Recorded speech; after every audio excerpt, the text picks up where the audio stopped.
beberapa tahun terakhir ini aset digital memenuhi berita di media-media sosial maupun media-media cetak, bahkan di media televisi pun sudah mulai mengiklankan yang namanya kripto.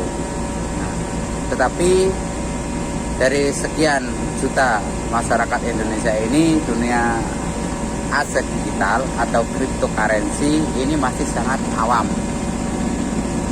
Sehingga untuk memberikan edukasi seperti apa sih gambarannya aset digital itu, bagaimana sih cara kerjanya, terus manfaatnya apa saja, dan itu masih sulit. Bahkan bagi kalangan awam ini dianggap sesuatu hal yang tabu. Padahal di dunia luar atau di skala global, aset digital ini sudah menjadi rebutan. Bahkan sudah berbondong-bondong orang untuk memiliki aset-aset digital. Ya, di antaranya yang saat ini sudah melejit harganya, yaitu Bitcoin.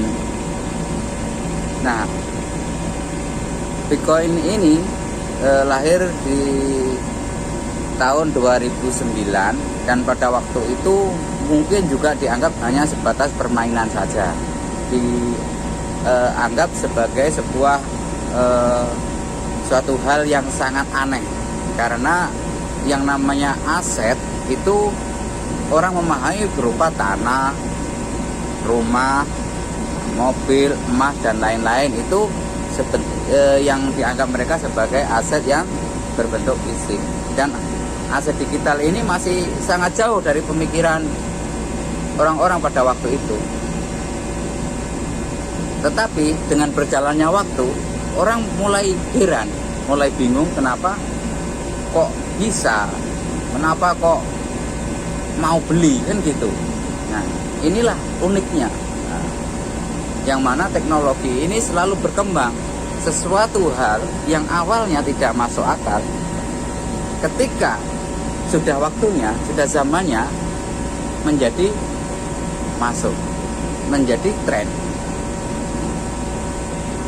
Kalau kita mengacu pada salah satu koin, yaitu Bitcoin, yang awalnya harganya mungkin berkisar antara 13.000 lah di tahun-tahun itu, sekitar tahun 2010, 2011 sampai 2013 itu masih sangat rendah. Ya, tentu orang tidak berpikir untuk memiliki. Karena apa? Bagi mereka aneh, kan gitu. Tentu tidak menarik untuk membelinya, karena permainan kok dibeli, kan gitu. Tetapi ada sebagian kecil orang yang juga berpikir 10 tahun ke depan, 5 tahun ke depan, 2 tahun ke depan, bahkan 1 tahun ke depan kayak apa kira-kira.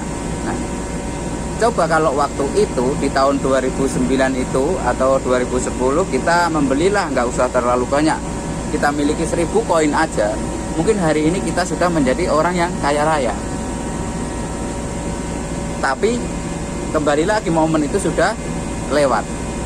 Nah, kini hadir lagi sebuah momen yang sangat bagus untuk dunia perkembangan teknologi atau aset digital. Nah, hadirlah ini namanya Goldcoin. Setelah saya mempelajari dan setelah saya lihat dari mulai dirilisnya hingga sampai sekarang, kenaikannya juga tidak main-main.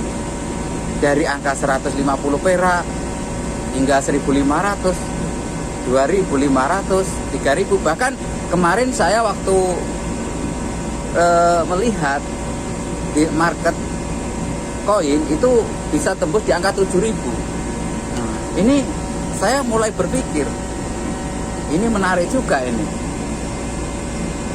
karena harganya ini dalam beberapa bulan terakhir ini kok perkembangannya cepat dan cepat.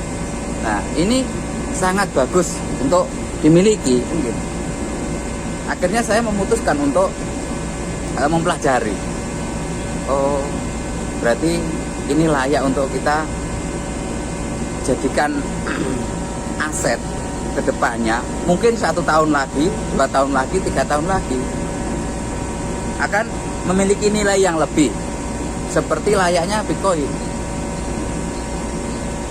Nah, setelah saya mendalami lagi siapa ini pencetusnya, bagaimana cara kerjanya, dan di situ juga diajarkan juga seperti apa sih sebenarnya Bitcoin atau aset-aset digital ini bekerja. Nah, mulai dari situ saya juga penasaran juga.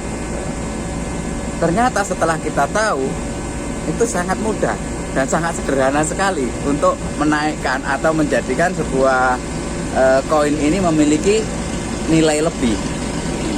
Salah satu contoh yang paling sederhana itu adalah seorang pencetus dari Gulcoin ini memberikan gambaran. Nah, jadi ini juga termasuk dari hukum-hukum ekonomi yang mereka gunakan, gitu loh. Dan bahasanya pun sangat sederhana. Ketika barang sedikit yang butuh banyak, itu menjadi mahal, kan gitu. Nah, mulailah saya berpikir, oh iya betul juga. Ya seperti layaknya ketika kita mendengarkan harga-harga sembako, termasuk lombok, termasuk bawang merah, termasuk minyak goreng dan lain-lain. Iya, ketika barang langka jadinya mahal. Ya, kurang lebih seperti itu kalau kita sederhanakan. Tetapi yang membedakan adalah ini aset yang diperdagangkan secara digital atau secara online. Nah, jadi orang-orang yang ingin memperdagangkan aset digital ini, dia harus mempelajari komponen-komponen yang mendukung. Apa itu komponen-komponen yang mendukung itu? Ya mungkin dia harus tahu tentang namanya Indodax, ada toko kripto, dan lain-lain, masih banyak lagi semacam broker-broker yang menyediakan.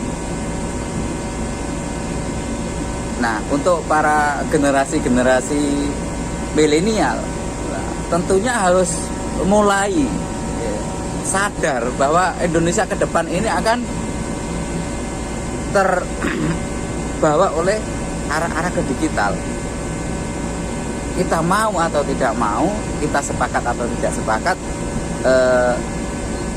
digitalisasi itu akan menguasai, baik itu secara komunikasi, transaksi, dan mungkin masih banyak hal-hal lagi yang akan menggunakan teknologi ini sebagai alat. Jadi tidak sebatas hanya untuk berkomunikasi saja, tidak hanya sebatas untuk transaksi saja, bahkan akan dikerjakan yang awalnya dikerjakan oleh manusia, ke depan bisa dikerjakan oleh robot.